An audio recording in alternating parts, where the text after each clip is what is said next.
आपको अगर जानकारी हो तो 25 नवंबर को हम लोग जंतर मंतर पे अच्छा एक विशाल प्रदर्शन टेट को लेकर के, पुरानी पेंशन को लेकर के, निजीकरण को सवाल को लेकर हम लोग गए। अगर किसी अध्यापक को टीटी के नाम पर निकालने का फरमान हो सकता है तो मैं कहता हूँ चीफ सेक्रेटरी साहब 20 साल पहले यूपीएससी निकाले थे, आज निकाल के दिखाएं, आज निकाल के दिखाएं। आप सोचो,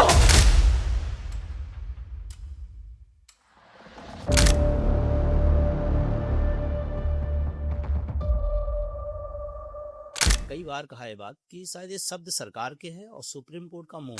20 साल बाद आप कहते हो नहीं नहीं नहीं, आपकी जो योग्यता है वो तो फिर से आंकी जाएगी।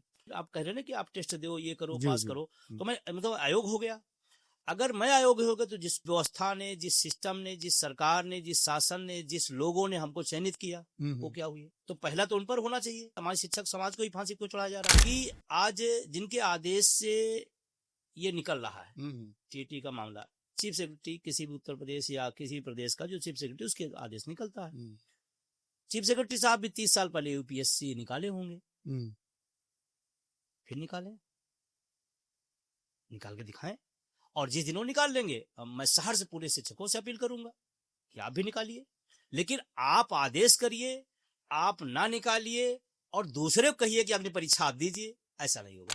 नमस्कार, मेरा नाम है कुमार मनोज और आप तमाम सारे मुद्दों पर हमारे जो गेस्ट आते हैं उनकी राय सुनते रहते हैं। आज हमने एक बहुत विशेष मुद्दे पर बात करने के लिए एक बहुत ही जुझारू व्यक्तित्व को आमंत्रित किया है, जिन्होंने पिछले 1 अक्टूबर 2023 को पुरानी पेंशन लागू करवाने के लिए दिल्ली के रामलीला मैदान में 10 लाख कर्मचारियों की एक बड़ी भीड़ इकट्ठा की थी। ये लड़ाई बड़ी थी, लेकिन इन्होंने पूरे ईमानदारी, पूरी निष्ठा के साथ इस लड़ाई को अंजाम दिया। आज आमतौर पर जब सोशल मीडिया पर बहुत सारे लोग इस तरह की चर्चाएं, कमेंट्स, शेयरिंग पर विश्वास करते हैं, ऐसे में विजय कुमार बंधु जी ये लड़ाई जमीनी स्तर पर लड़ रहे हैं और लगभग 50 लाख कर्मचारी इनसे जुड़ा हुआ है। तो आज हम इनसे बात करेंगे। बहुत बहुत स्वागत है विजय बंधु जी आपका। हमारा जो दर्शक वर्ग है सर, वो विभिन्न क्षेत्रों का है, वो कविताएं सुनता है, हमारे लाफ्टर शोज देखता है, सामाजिक मुद्दों पर भी बातचीत सुनता है।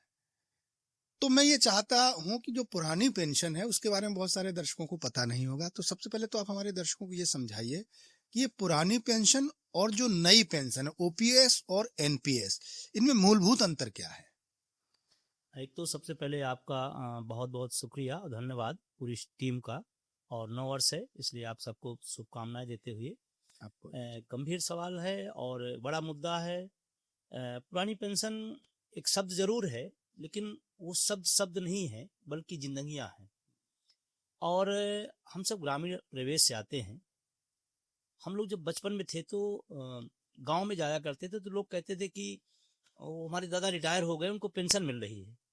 तो हम लोग सोचते पेंशन, तो पता लगते लगते ही लगा कि नहीं, ये 20 साल 30 साल सर्विस दिए हैं, सेवाएं दिए हैं विभाग को, देश को, समाज को, उसके बदले में सरकार द्वारा इनको इनका लिविंग स्टैंडिंग बना रहे, अच्छा रहे, जैसे नौकरी टाइम रहा, तो उसके लिए एक व्यवस्था रखा गया और ये वेलफेयर का काम था, क्योंकि हमारा देश वेलफेयर स्टेट है।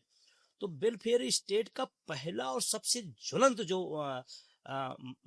मामला है या उसको प्रूव करता है वो पुरानी पेंशन है जी। और पुरानी पेंशन व्यक्ति के जीवन का 30 साल 35 साल सेवाएं देने के बाद जो उसको मिलता है, उसको उस समय महसूस होता है कि हमने कुछ किया है, और उसके बदले हम अब अपनी आगे वाली लाइफ में हम बेटे पर, बहू पर या अन्य परिवार पर किसी पे भार नहीं होंगे, बल्कि हम आत्मनिर्भर रहेंगे जी। आज आत्मनिर्भर भारत का नारा लगाया जा रहा है। उस आत्मनिर्भर भारत में सबसे बड़ी जो चीज थी आत्मनिर्भरता का आधार था, ओपीएस थी, उसको बंद कर दिया गया 2004 में। ओपीएस जो है उसका मतलब किस जो पेंशन देने का जो प्रावधान था वो किस तरह से, वेतन से, किस तरह से उसका? देखिए, अगर पेंशन के इतिहास को आप थोड़ा जाएंगे तो ये मुगलों के जमाने में पेंशन थी। हम सब अगर इतिहास का थोड़ा बहुत जानते हैं तो एक लास्ट जो मुगल बादशाह थे उनको रंगून भेज दिया गया था, तो सारा राजपाट ले लिया गया था। लेकिन उनको पेंशन दी जा रही थी। जी। राजा है, राजा की तरह जिएंगे, इसलिए पेंशन नहीं छीनी गई। जी। अंग्रेज आए, तमाम सारा हमारे ऊपर उन्होंने किया, लेकिन उनके जमाने में पेंशन, जी। और मैं तो कहता हूं कि अंग्रेजों ने तो पेंशन का कानूनी जमा पहनाया जी। 1937 में। जी। उसके बाद देश हमारा आजाद हुआ। फिर हम, बताया जाता है, ऐसे इतिहास है कि हम जब आजाद हुए तो हमारे पास बहुत चीजें ऐसी नहीं थी जो हमें बाहर से मंगाना पड़ता था। मतलब एक गरीब भारत था, एक अनाज भी पूरा हम नहीं कर पा रहे थे। उस दौर में भी पेंशन थी। इसका मतलब पेंशन कोई आज अचानक विजय बंधु ने बोल दिया और पेंशन हम मांग रहे हैं, नई डिमांड है, ऐसा नहीं है। एक लंबा इतिहास है इसका, और भारत सरकार देती रही, चलता रहा।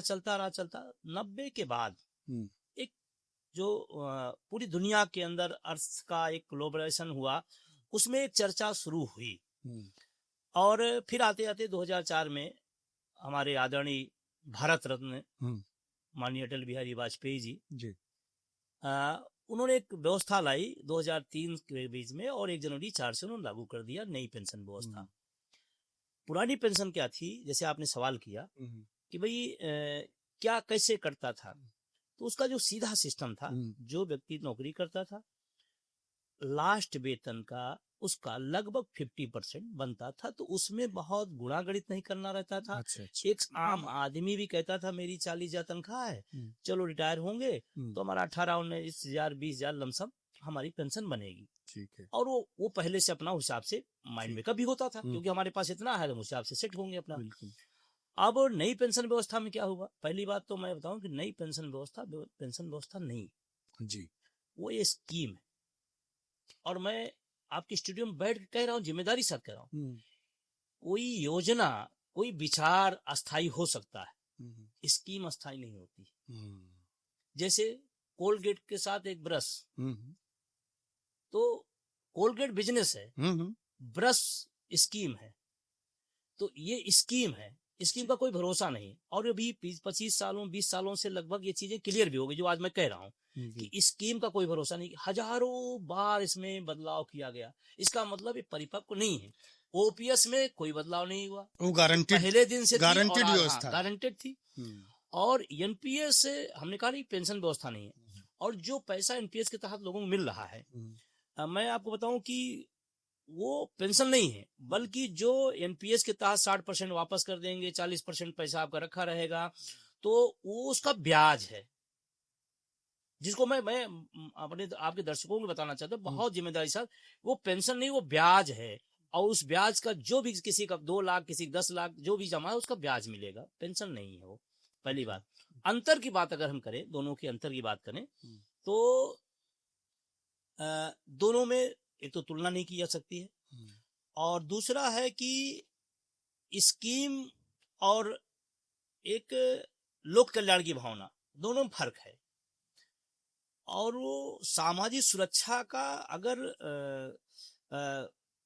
बेहतर आवरण, मजबूत आवरण है, तो ओपीएस है, एनपीएस नहीं हो सकती है। उसकी खामियां 1000 खामियां हैं। कई बार सरकार के मंचों पर, मीडिया के माध्यम से, रैलियों के माध्यम हमने उसको बताया है, और इस बात को लोग समझ गए। इस बात का प्रूफ है कि आपने भी चर्चा किया कि 1 अक्टूबर 2023 की एक रैली हुई, वो भारत नहीं, पूरी दुनिया की, जी पूरी दुनिया की पढ़े लिखों की सबसे बड़ी रैली थी। इसका मतलब क्या हुआ, इसका मतलब क्या हुआ कि मेरे पिता किसान हैं, मैं साधारण सा शिक्षक हूँ, मेरे बुलावे पे लाखों लाख लोग पहुंचे, तो मेरी तो एक है कि भाई मैंने संघर्ष किया, ईमानदारी से आगे बढ़ा, लेकिन उस मुद्दे की ताकत थी जो लाखों लाख लोग पहुंचे। इसका मतलब वो लाखों लाख लोग चाहते हैं ओपीएस, इसका मतलब नहीं नाराजगी एनपीएस में है तभी लोग पहुंचे। एक साथ इसे जोड़ दूं क्योंकि उसको अपडेट करना जरूरी है। अब जब रैली के बाद दबाव सरकार में आई, तो सरकार दबाव में आने के बाद एक नई लाई यूपीएस। अच्छा, यूपीएस यूनिफाइड पेंशन स्कीम जी, वो उससे भी बुरी। और कहा गया मास्टर स्ट्रोक। मेरी रैली में दुनिया का मीडिया, बड़े बड़े चैनल, जो मेन मीडिया बोला जाता है, नहीं दिखाई पड़ा। लेकिन जिस दिन 24 अक्टूबर 24 को जब यूपीएस आया, तो मेरे घर के दरवाजे पर दुनिया के सारे जितने बड़े चैनल भारत के, सब मेरे दरवाजे थे, इस बात के लिए कि विजय बंधु कह रहे हैं बहुत अच्छी है। जबकि मैंने उसका अध्ययन जो किया तत्काल में, वो इससे भी खराब, इससे भी बेकार। यूपीएस मतलब ऊट पटांग पेंशन योजना, और 96% लोगों ने, आप कल्पना करिए, 96% लोगों ने यूपीएस को नकार दिया जी। ये कोई छोटी मोटी बात नहीं। मैं मजाक में कहता हूं आपसे कि हम लोग, क्योंकि पॉलिटिकल साइंस का मैं विद्यार्थी भी हूँ, उसी का टीचर भी हूँ, तो एक चुनाव छोटा हो या बड़ा, एक जमानत राशि रखी जाती है कि अगर इससे कम वोट आ पाओगे तो आपकी जमानत जब्त हो जाएगी। तो यूपीएस में तो सरकार की जमानत जब्त हो गई, हाँ, 96%। तो सरकार को अच्छा, वापस लेना चाहिए। एक दो लोगों के मुंह से जब इस मुद्दे पर मेरी बात हुई तो उनके मुंह से ये निकला कि ये ज्यादा अच्छी चीज है। कैसे? आधा वेतन कर्मचारी देगा, आधा वेतन सरकार देगी। और क्या आप सरकार से चाहते हैं? मतलब कर्मचारी का ही कोई कर्मचारी था, तो इसकी जो खामी है कि जैसे वो कह रहा है कि शेयर मार्केट बढ़ सकता है, अगर उसके शेयर ऊंचे चले गए तो हमारी जो वापसी होगी वो बहुत बड़ी हो जाएगी। मतलब इस तरह के लोग भी हैं सोचने वाले। तो इसको आप किस तरह से देख रहे हैं? देखिए, दो बातें मैं इसमें कहूंगा। एक तो पहली बात तो है कि शेयर की बात, जहां तक मैं आम भारतीय की बात करता हूँ, 95% शेयर मार्केट से कोई वास्ता नहीं रहा। वो किसान विकास पद पे विश्वास करता है, वो सरकार की जो योजनाएं हैं उसमें कम मिलता है लेकिन उस पर विश्वास करता है। 95% हाँ, सही बात। 2-4% होंगे जो खेलते होंगे शेयर मार्केट, मैं नहीं कहता, लेकिन 95% और खासकर जो लोअर मिडिल क्लास है वो बिल्कुल सुन नहीं जाता है। और नौकरियों में कौन आता है? ये लोअर मिडिल क्लास आता है। तो एक तो पहली बात तो है, शेयर मार्केट से आधारित चीजें भारतीय लोगों को ना पसंद है और ना उसकी क्षमता है, ना उसके रिस्क लेने की वो कुव्वत है, उसकी इनकम नहीं। किसी की 10 इनकम होगी, 2 इनकम लगा देगा शेयर मार्केट में। मेरी एक तनख्वाह है, उसी में परिवार, उसी में बच्चे, उसी में मोड़े बाम आपकी दवाइयां, उसी में शादी ब्याह, उसी में मकान, उसी में सारी जिम्मेदारियां, उसी में शादी ब्याह, रिश्तेदारियां सब निभानी है। एक सिंकल है ना, तो हम उसको शेयर मार्केट में कैसे खेलेंगे? और दूसरा, मैं पूरे देश में गया इस मुद्दे को लेकर के। पीएफआरडीए में एक नियम है कि कोई आदमी जो ओपीएस में है वो भी एनपीएस में आ सकता है। ये नियम है, उसको छूट है, वो आ सकता है। मैं पूरे देश में गया, एक आदमी हमको ढूंढने से नहीं मिला कि ओपीएस में हो, एनपीएस ले लिया हो। एक आदमी नहीं मिला पूरे देश के अंदर। बात बता हुआ तो चलो हम मूर्ख आदमी हैं, हमारे साथ कुछ और लोग होंगे जिनको समझ में नहीं आए। या तमाम इस दुनिया में बड़े बड़े आईएएस हैं, एक आईएएस छोड़ दिया होता, ओपीएस छोड़ के एनपीएस में आ गया होता कि करोड़ों मिलेगा, क्यों नहीं लिया? एक बार उत्तर प्रदेश के एक हमारे बड़े अधिकारी थे, प्रमुख सचिव वित्त उत्तर प्रदेश से, तो उन्होंने भी ऐसे कहा कि नहीं करोड़ों मिलेंगे। हमने कहा सर, जो लोग ओपीएस में हो सब ऐसे आईएएस जिनकी तनख्वाह तो हमसे कई गुना ज्यादा होती है, तो उन 100 आईएएस को, ओपीएस वालों को एनपीएस में करा दीजिए, फिर हम आपसे कहने नहीं आएंगे। कह रही है तो तुम बेतुकी बातें कर रहे हो। हमने कहा जो मेरे लिए अच्छी हो सकती है आपके लिए बुरी कैसे हो सकती है? जो मेरे लिए अच्छी हो सकती है वो बुरी कैसे हो सकती है? तो विजय जी, ये तो हुई एनपीएस ओपीएस की बात। आप पेंशन को पकड़े बैठे हैं, सरकार ने तो एक ऐसी योजना लागू कर दी है कि अब नौकरी ही नहीं बचेगी। ये जो टेट का प्रावधान हुआ है, क्या आपको लग रहा है कि अब नौकरी जाने वाली है टीचर्स की? किसको आप किस तरह से देख रहे हैं? देखिए, टेट जहां तक की है, जो सरकार का या सुप्रीम कोर्ट का भी, सुप्रीम कोर्ट का जो आदेश आया है, पहली बात तो मैंने कई बार कहा है बात कि शायद ये शब्द सरकार के है और सुप्रीम कोर्ट का मुंह है, मुझे ऐसा लगता है। और ये बिल्कुल गलत है, ये अनैतिक भी है, अमानवीय भी है, असंवैधानिक भी है। वो इसलिए कि हम 20 साल पहले सर्विस में आए, तो उस समय जो नियम कानून थे हमने उसको फॉलो किया, और 20 साल बाद आप कहते हो नहीं आपकी जो योग्यता है वो तो फिर से आंकी जाएगी। तो मैं पहला सवाल उठाता हूँ, अगर मैं अयोग्य हो गया, मेरा फिर से आप कह रहे ना कि आप टेस्ट दो, ये करो, पास करो, तो मैं मतलब अयोग्य हो गया। अगर मैं अयोग्य हो गया तो जिस व्यवस्था ने, जिस सिस्टम ने, जिस सरकार ने, जिस शासन ने, जिस लोगों ने हमको चयनित किया, वो क्या हुई? वो भी अयोग्य हुई है। बिल्कुल। तो पहला तो उन पर होना चाहिए, तो मुझे ही फांसी पे क्यों चढ़ाया जा रहा है? हमारे शिक्षक समाज को ही फांसी पे क्यों चढ़ाया जा रहा है? दूसरा जो एक बात है कि आज जिनके आदेश से ये निकल रहा है, टीटी का मामला, चीफ सेक्रेटरी किसी भी उत्तर प्रदेश या किसी प्रदेश का जो चीफ सेक्रेटरी, उसके आदेश निकलता है। चीफ सेक्रेटरी साहब भी 30 साल पहले यूपीएससी निकाले होंगे, फिर निकाले, निकाल के दिखाएं। और जिस दिन वो निकाल लेंगे, मैं शहर से पूरे शिक्षकों से अपील करूंगा कि आप भी निकालिए, लेकिन आप आदेश करिए, आप ना निकालिए और दूसरे को कहिए कि अपनी परीक्षा आप दीजिए, ऐसा नहीं होगा। दूसरा इसका एक और जो पहलू, दुखद पहलू है, उसमें यह है कि इस एज ग्रुप तक आते आते कोई 50 साल 55 साल का हो गया है और किसी की बेटी की शादी है, किसी के बच्चे की पढ़ाई का पीक आवर चल रहा है, किसी की बूढ़े माँ बाप हैं, किसी के सास ससुर हैं जिनकी सेवा। हमारा जो फोकस है इस समय, वो पढ़ाई करते समय जब बेरोजगार होता है उसका एक फोकस होता है कि भाई अब बेरोजगार है, अपनी पढ़ाई कर नौकरी लेना है। लेकिन जब 50-55 साल के इर्द गिर्द वो आता है एक स्टेब्लिश होने के बाद, तो उसकी जो जीवन की मान्यताएं होती है, जीवन की जो वो होती हैं, उसकी जिम्मेदारियां वो अलग बढ़ जाती हो जाती है। बिल्कुल बिल्कुल। अब आदमी घर बना रहा है लोन लेकर के, बेटिया की शादी उसको करनी है, उसको माँ बाप की दवाइयों का इलाज के लिए कहीं भाग रहा है। तो अब ऐसे हाल में आप उसको क्या करवा रहे हैं? और शिक्षक इस बीच में तमाम लोगों को पढ़ा चुका होगा, तमाम शायद कोई पीसीएस हो गया, कोई डॉक्टर हो गया, कोई आईएएस हो, तो जो एक अयोग्य शिक्षक पढ़ाया किसी को, तो एक योग्य स्टूडेंट कैसे हो गया हो? जिन पदों पर सब बैठ करिए आप। तो ये टोटल मैं बता ये एक तरह से, ये देखिए टोटल में बताओ, ये सरकार का मंतव्य है कि नौकरियों से लोगों का मोहभंग हो, सरकारी नौकरी तो आना बंद हो, तो हमारी जिम्मेदारी खत्म हो।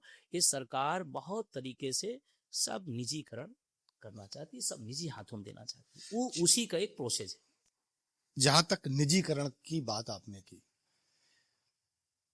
ये मेरा निजी अनुभव भी है कि जो गांव कस्बों के लोग हैं या शहरों में भी जो सामान्य परिवार होते हैं, उनके बच्चों के लिए जो आगे बढ़ने का ऑप्शन होता है वो केवल एक सरकारी नौकरी होती है। वो अपने बच्चे को पेट काट के भी पढ़ाएगा तो उसको ये उम्मीद रहती है कि मेरा बच्चा सरकारी नौकरी में लग जाएगा। क्यों? क्योंकि सरकारी नौकरी पर उसको इतना यकीन है कि एक बार लग गई तो उसकी जिंदगी कट जाएगी ठीक से। अब जब सरकारी नौकरी, सरकारी संस्थानों का एकदम से निजीकरण होने लगा है, तेजी से नौकरियों में कमी आती चली जा रही है, तो ऐसे में इस समाज पर क्या असर पड़ेगा? इन तमाम जो सरकारों की जो प्रक्रियाएं जो सरकार चला रही है, इसका सामाजिक स्तर पर लोगों पर क्या असर आएगा? देखिए, मैं उस शहर से आता हूँ, इलाहाबाद से। आज प्रयागराज इसको कर दिया गया है, जहां पर लोग अपने टूटे मकानों से एक बड़े सपने लेकर के इलाहाबाद में रहता है जी। 10 बाय 10 के कमरे में एक साथ 2-3 विद्यार्थी रहते हैं। सिर्फ इसलिए नहीं रहते कि उनको अच्छा लगता है, इसलिए रहते हैं कि उनके माँ बाप उनकी वो सुविधाएं नहीं दे पाते। किसान का बेटा है, गेहूं बेच कर जब वो देता है तो उसकी फीस और उसको किराया जाता है, वो एक बड़े सपने लेके आता है। अब आज की डेट में मैं आपको बताऊं, इलाहाबाद की जो स्थितियां हैं कि बहुत सारे लोगों का जो व्यवसाय हुआ करता था इलाहाबाद लोकल के लोगों का, वो स्टूडेंटों से पूरा मोहल्ला भरा रहता था, बिल्कुल पूरा मोहल्ला। और शाम को वहाँ एक लेबर चौराहा है, कटरा है, बालसन है, मतलब पूरा का पूरा जैसे मेला लगता था। इधर कई सालों से लगातार वो मेला खत्म हुआ, वो जो सपने थे वो टूटते नजर आए। कारण क्या है? लाखों लाखों पद खाली पड़े हैं, वैकेंसियां आ नहीं रही, आ भी रही हैं। तो इस समय जो आप देख रहे होंगे कि ये हमारी बात नहीं है, ये सामान्य स्टूडेंट में मजाक लहजे में लोग कह दे रहे हैं, अच्छा फार्म निकला है, अभी हो सकता है कितने दिन बाद भरने पड़ेंगे, कितने दिन बाद फिर परीक्षा होगी, फिर परीक्षा रद्द होगी, फिर पेपर लीक होगा, फिर उसके बाद कोर्ट जाएगा, फिर जांच समिति बैठेगी, तो मतलब उसकी वो नौकरी नहीं रह गई। अब वो पूरा उसी नौकरी के लिए पूरा जीवन लगा दे रहा है। और 4 चरण बता दिया कि हमारी परीक्षा होगी, फिर हाई कोर्ट जाएंगे, फिर सुप्रीम कोर्ट जाएंगे, फिर सरकार के पास कमेटी आएगी, फिर जाकर नौकरी आएगी। मैं कह रहा हूँ, बहुत जिम्मेदारी से कह रहा हूँ, हमारे यहाँ है कि कोई भी विधायक, सांसद या माननीयों की कोई सीट खाली होती है, उसका नियम है कि 6 महीने से ज्यादा उसको हम खाली नहीं रखते, कोई भी सीट हो। अभी आप उदाहरण देख लीजिए कि धनखड़ साहब इस्तीफा देके भागे, 2 महीने के अंदर चुनाव हो गए, कहीं भी कोई भी राजनीतिक पद अगर खाली होता है माननीयों का, तो उसका नियम है 6 महीने के अंदर करा लेंगे। जब माननीयों की सीट 6 महीने में भर से जा सकती है, तो हम जैसे लोअर मिडिल क्लास के जो रेलवे है, जो सिंचाई है, पीडब्ल्यूडी है, सचिवालय है या विभिन्न विभाग हैं, उनके जो पद खाली, उनके भी नियम क्यों नहीं बना दिए जाते कि 6 महीने भर लिए जाए। आपको मैं बताऊं, आज करीबन रेलवे में जो भारत का सबसे बड़ा सेक्टर सरकारी सेक्टर रेल का था, आज सिमटते सिमटते सिमटते सिमटते 12 लाख के आसपास आ गया। करीबन 3.5 लाख से ज्यादा पद रेलवे में खाली पड़े। और 1 साल पहले के आंकड़े हैं, अभी जो आंकड़े आएंगे वो अलग हैं। और इसी तरह हर विभागों में जहां देखो ये पद खाली। क्यों भाई? विधायक और सांसद 6 महीने खाली होगी और एक पद हमारा जो खाली पड़ा हुआ, क्योंकि विधायक सांसद किसी बड़े आदमी का काम होगा, वो बड़े लोगों का हो सकता खेल है, लेकिन एक पुलिस, एक मास्टर, एक लेखपाल, एक सिपाही, वो तो लोअर मिडिल क्लास वाला बेचारा आता है कि चलो हमको यही जगह मिल जाए, वहां भी नहीं मिल रही है। तो निजीकरण से जो लोअर मिडिल क्लास खड़ा हो रहा था, वो फिर बैठ नहीं जाएगा, लेट जाएगा। विजय जी, आपने बहुत सही ढंग से जो सवाल थे उनके उत्तर दिए हैं। कुछ बातें मैं हमारे दर्शकों के माध्यम से पूछना चाहता हूं। जैसे जब मैंने बताया कि विजय जी आ रहे हैं हमारे स्टूडियो, तो एक व्यक्ति का सवाल था कि उनसे ये पूछिएगा कि ये जो टेट वाली लड़ाई चल रही है, उसमें अब तक कोर्ट का जो अपडेट आया है वो क्या आया है, और वो चूंकि अनुभवी व्यक्ति हैं, उन्होंने बहुत लंबे समय तक लड़ाई लड़ी है, किस तरह इसको देख रहे हैं? क्या सचमुच में लाखों लोगों की नौकरी चली जाएगी?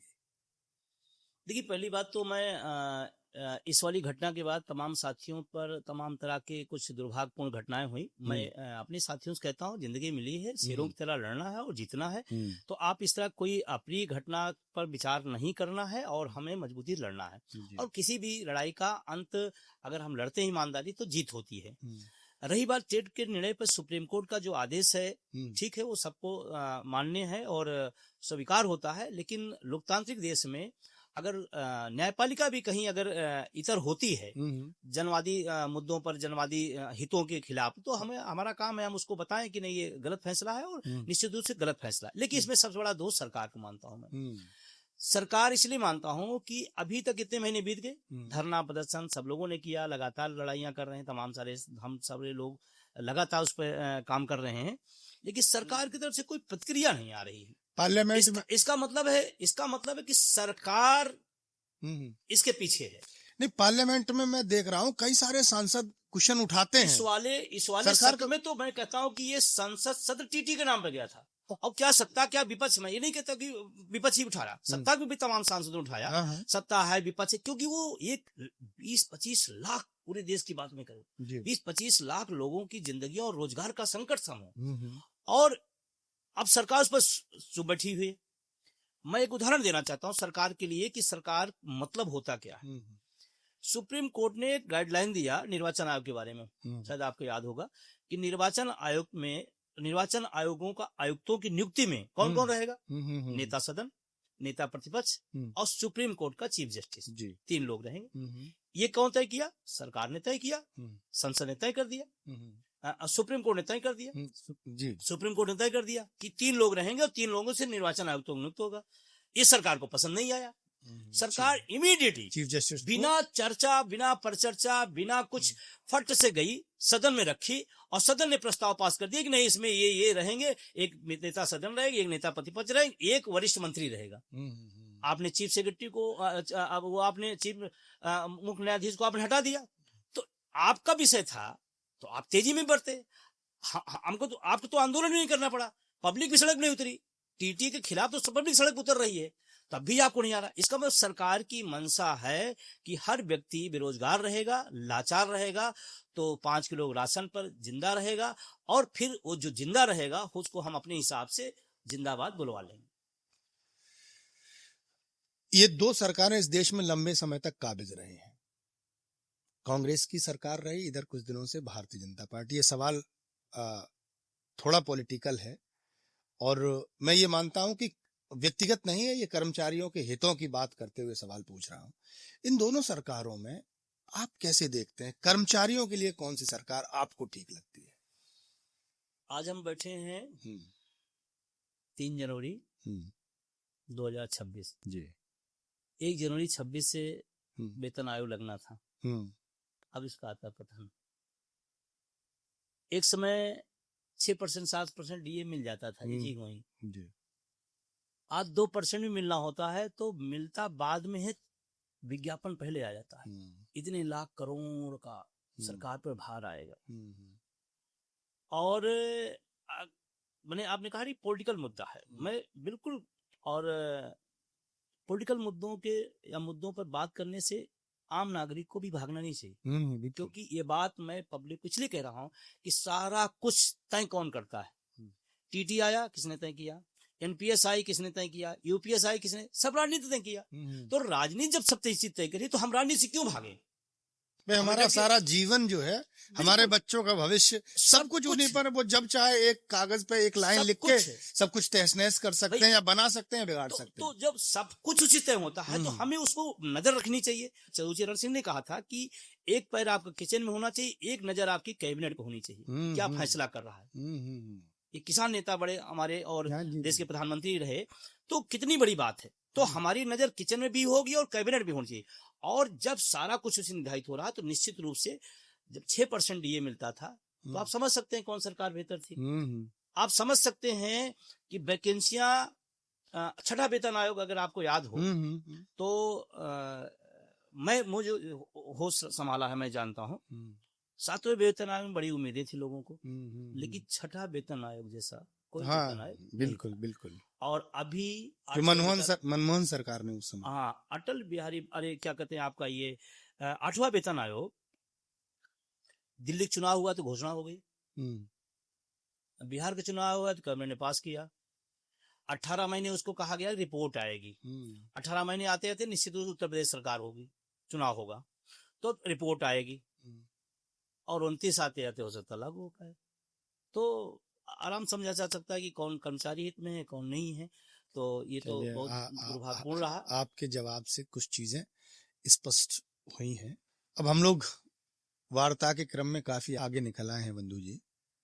मैं ये जानना चाहता हूं कि एक सरकारी कर्मचारी और एक नेता, विधायक, मंत्री, सरकारी कर्मचारी तो पेंशन से बाहर हो गए, राजनीतिक पेंशन में है इस समय, तो इनका बुनियादी क्या अंतर है, ऐसा क्यों है, और इनकी पेंशन किस तरह से चलती है, और सरकारी कर्मचारी की पेंशन को ये लोग इस तरह क्यों अवहेलना करते जा रहे हैं? एक बार हमारे दर्शकों को समझाइए, बहुत सारे लोग समझेंगे इस बात को। देखिए, जो आपने सवाल किया है, मैं उसी मूल विषय से शुरू करता हूं जी। और जैसे राजनेता हैं या माननीय लोग हैं, वो कहते हैं हम जनसेवक हैं। जनसेवक क्या होता है? तो जनसेवा करने आया है ना, तो वेतन भत्ते, पेंशन, क्यों सुविधा उसको चाहिए अगर जनसेवा करने आया है तो? पहला सवाल है। और जो एक सरकारी कर्मचारी आता है वो कहते हैं सर्वेंट है, यानी कि सर्वेंट, इसका मतलब वेतन भत्ते के लिए आया ही है। तो जनसेवक, या तो आप फिर जनसेवक ही रहिए, या तो आप सर्वेंट होइए। आप सर्वेंट भी नहीं होना चाहते हो, जनसेवक भी पूरा लाभ सर्वेंट वाला लेना चाहते हैं। अभी धनखड़ साहब का मैं उदाहरण दे रहा हूं आपको, क्योंकि माननीयों की बात आपने किया।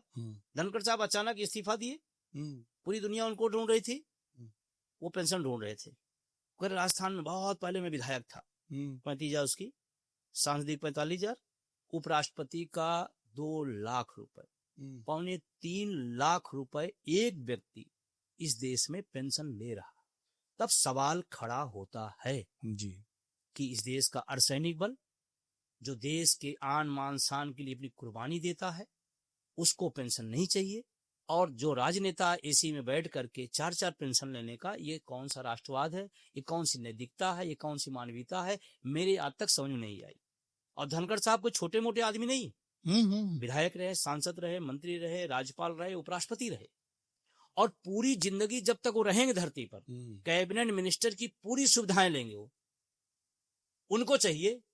तो एक जो कश्मीर के बॉर्डर पर असम के उस तराटी में देश की सेवा कर रहा है, वो क्या हकदार नहीं पेंशन का? क्या? पहली चीज। दूसरी चीज, अभी आपने भी देखा होगा खबर तैर रही है, अब कितनी सही है, क्योंकि लोग अब तो मीडिया के खबरों पर भी विश्वास नहीं रहेगा। जी जी जी। पहले लोग सही है या गलत है मीडिया में फोन करते थे जी। आज लोग पलट कर रहे हैं कि भैया ये खबर मीडिया से आई सही है कि नहीं सही है। ये हमारे दौर में चरित्र आया। तो मैं कह रहा हूं कि आर्थिक महाशक्ति हम दुनिया की 5वीं, 4थी, 3री तक पहुंच आए हैं, हो सकता है कल ही हो जाए। तो जब हम आर्थिक महाशक्ति बन रहे हैं तो उसमें शिक्षक कर्मचारी भी तो इसी देश का नागरिक है, तो उस आर्थिक महाशक्ति में उसका योगदान है नहीं है, और अगर है तो उसमें उसकी भागीदारी क्यों नहीं है। एक तरफ आप कहते हो हम आर्थिक महाशक्ति बन रहे हैं, एक तरफ जब पेंशन देने की बात आती है कहते पैसे नहीं है। तो दोनों बात तो नहीं सही हो सकती। या तो फिर आप कहोगे आर्थिक महाशक्ति हम नहीं बन रहे हैं, हमारी अर्थव्यवस्था गिरती जा रही है, हमारा डॉलर के प्रति रुपया का, एक माननीय सांसद ने तो कहा कि डॉलर की बात ही ना करो। अरे भाई पता नहीं कैसे कैसे माननीय लोग हो जाते हैं। पूरी दुनिया की अर्थव्यवस्था चाहे जिस देश के जिस नाम से उसकी रुपया माना जाता हो, डॉलर माना जाता हो, कोई अलग अलग नाम से होगा, लेकिन एक दूसरे से जुड़ी हुई है। कैसे आप कह सकते हो नहीं हो सकता। और वही देश के प्रधानमंत्री जी हैं। मैं कहना चाहता हूं बहुत अच्छा भाषण हमने भी 20 बार सुना था कि जब रुपये की कीमत गिरती है तो प्रधानमंत्री की कुर्सी है गिरती है, और जब उठता है तो रुपया जब गिर रहा है तो हम आर्थिक महाशक्ति बन रहे हैं। ये कौन सा तरीका है।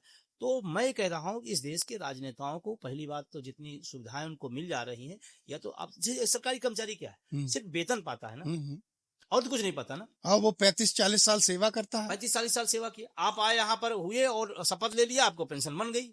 और एक नहीं दो इंस्टेंस में, जैसे कभी कभी लोग गड़बड़ा जाते हैं कि दो मतलब होता है। देखिए उसका नियम है कि जनरली अगर मान ली 45,000 रुपए एक सांसद का पेंशन बनती है, तो जब दोबारा होगा तो उसमें 10,000 रुपए ऐड हो जाता है, तो 45 बार 55 हो गया। अगर तिबारा हो गया तो 65 हो गया ऐसे, और फिर वो सालाना अलग बढ़ता है, टर्म का अलग बढ़ता है।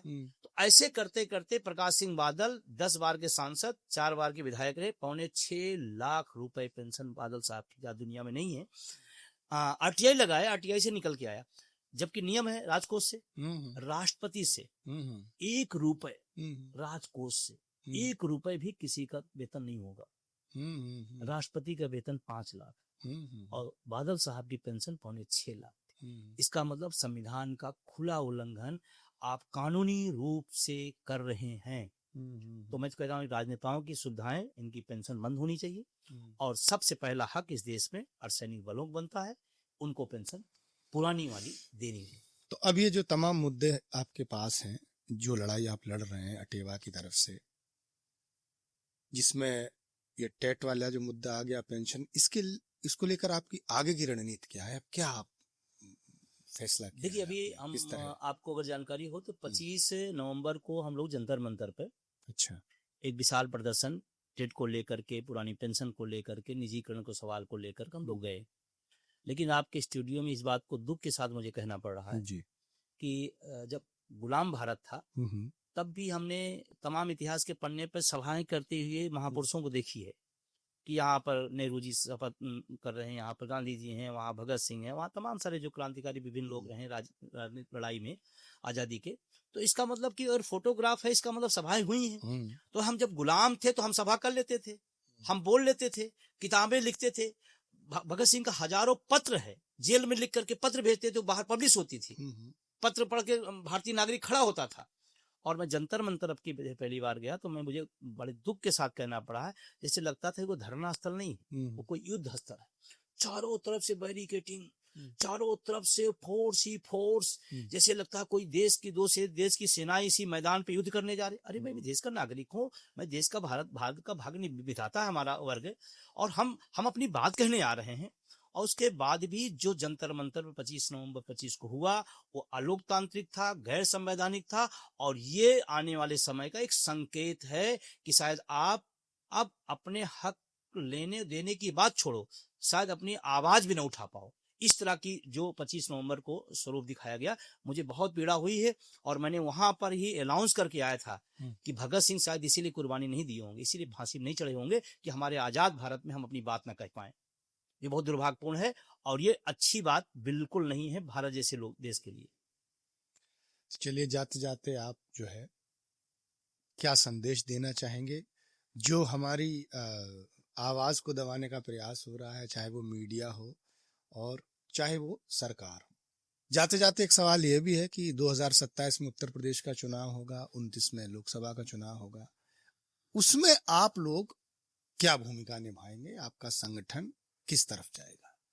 देखिए, जब बात खुलकर हुई है तो थोड़ा खुलकर ही होनी चाहिए। नहीं, मैं कह रहा हूँ, सबसे पहले आपने मीडिया का सवाल उठाया और मैं नहीं, पूरे देश का जो आम व्यक्ति है वो महसूस कर रहा है कि इस देश की मेन मीडिया जनवादी सवालों से दूर भाग रही। अब क्यों भाग रही है, उसका क्या कारण है, वो लोग जानते होंगे।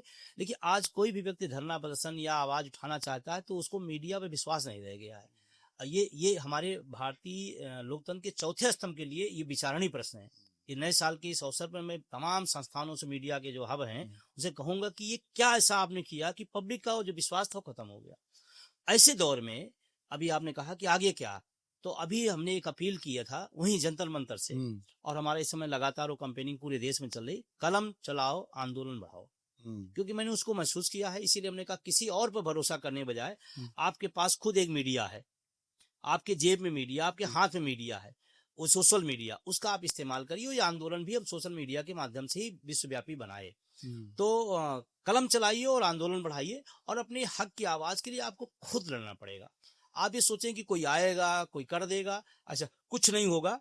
आज अटेवा एनएम ओपीएस उसके सहयोगी संगठन लगातार लड़ाई लड़ रहे हैं, उसमें आप साथ दीजिए और जहां भी कार्यक्रम रखे जाएं, जिस तरह के रखे जाएं, उसमें निश्चित रूप से आप सब भागीदारी निभाइए। घर में बैठकर आप हकों की बात करेंगे तो शायद नाइंसाफी होगी। आप अपने साथ कर रहे हैं, इसलिए घरों से निकलिए, धरना प्रदर्शन हो, आंदोलन हो, उसमें बढ़ चढ़ के हिस्सा लीजिए और अपने हाथ में जो मीडिया है उसका भरपूर इस्तेमाल करिए। कलम चलाओ, आंदोलन बढ़ाओ। चलिए, बहुत बहुत धन्यवाद विजय कुमार बंधु जी, आपने बहुत सारे मुद्दों पर बड़ी बेबाकी से अपनी बात रखी। आप स्टूडियो आए, इसके लिए आपका बहुत बहुत अभिनंदन, स्वागत। आपकी लड़ाई जारी रहे और आप विजयी बने, इसी उम्मीद के साथ हम आपसे विदा लेते हैं। बहुत बहुत धन्यवाद। धन्यवाद आपका।